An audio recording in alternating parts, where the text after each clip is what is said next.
Hello dear students and welcome back to my channel. So in my previous video I have explained you the complete lesson Is it okay to kick a robot dog? Which is an additional reading from degree 4th semester English unit 5. If you haven't watched it then the link is given in the comment section. The whole playlist is there. Do check it out. In today's video, I'll explain you the most easiest summary to learn for your board exam for which you can get full marks if you learn it nicely. So let's begin. About the author. Robert sparrow philosophy के एक professor थे। Philosophy यानी कि love of wisdom, ये एक study होती है जिसमें आप नॉलेज हासिल करते हो सच के बारे में, दुनिया के बारे में। और रॉबर्ट स्पैरो स्टडी कर रहे थे एथिक्स। एथिक्स यानी कि पहचान सही और गलत की, और नई टेक्नोलॉजी के बारे में भी, जैसे कि रोबोट्स एंड आर्टिफिशियल इंटेलिजेंस।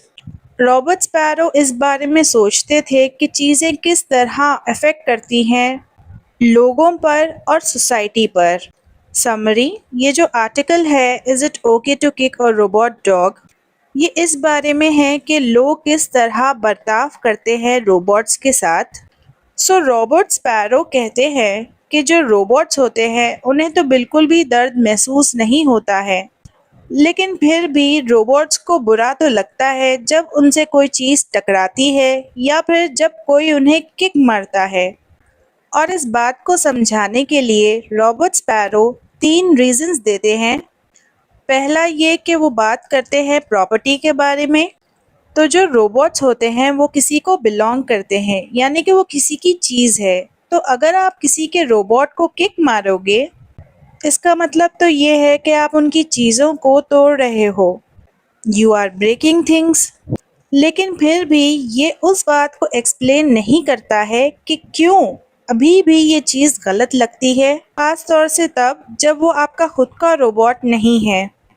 दूसरी बात ये कि कुछ लोगों को लगता है कि अगर हम मीन रहे यानी कि रूड रहें रोबोट्स के साथ, तो इससे हम रियल लाइफ में भी एक मीन इंसान बन सकते हैं। लेकिन रॉबर्ट स्पैरो कहते हैं कि इस बात का कोई प्रूफ नहीं है, यानी कि कोई भी सबूत नहीं है इस बात का।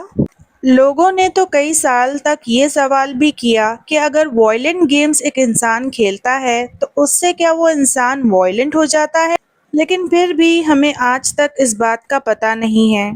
वॉयलेंट यानी कि गुस्से में आकर दूसरों को चोट पहुंचाना। तीसरी वजह यह है कि रॉबर्ट स्पैरो अपना खुद का आइडिया शेयर करते हैं। वो कहते हैं कि हम जिस तरह रोबोट्स के साथ बर्ताव करते हैं वो दिखाता है कि हम खुद कौन हैं अंदर से। फॉर एग्ज़ाम्पल, अगर कोई इंसान उन रोबोट्स के साथ अच्छा रहता है जो कि आदमियों की तरह दिखते हैं, और उन रोबोट्स के साथ बुरा बिहेव करता है, मीन रहता है, जो कि औरतों की तरह दिखते हैं, तो इससे पता चलता है कि वो इंसान सेक्सिज्म में बिलीव करता है। सेक्सिज्म यानी कि जब आप ख़ास तौर से औरतों को कम समझते हो और उनके साथ अनफेयर ट्रीटमेंट रखते हो सोसाइटी में, चाहे वो इंसान असल ज़िंदगी में लोगों को चोट नहीं पहुंचा रहा है, लेकिन फिर भी हमें उस इंसान के किरदार के बारे में, उसके कैरेक्टर के बारे में पता चलता है कि वो कितना ज़्यादा ख़राब है। ये आर्टिकल हमारी मदद करता है कि हम सब मिलकर सोचें कि हमारे एक्शंस का मतलब क्या है। अगर कोई इंसान किसी भी रोबोट को चोट पहुंचाता है क्योंकि वो उस इंसान के एक्स पार्टनर की तरह दिखता है, इसका मतलब ये है कि ये तो एक प्रॉब्लम है। आप चाहे किसी भी असली इंसान को चोट पहुंचाओ या नहीं, लेकिन इस एक्शन से आपके बारे में काफ़ी कुछ पता चल जाता है कि कुछ तो रॉन्ग है आपके बारे में। इस लेसन का मैसेज यही है कि हमें ध्यान देना होगा कि हम किस तरह बर्ताव करते हैं, ट्रीट करते हैं रोबोट्स को।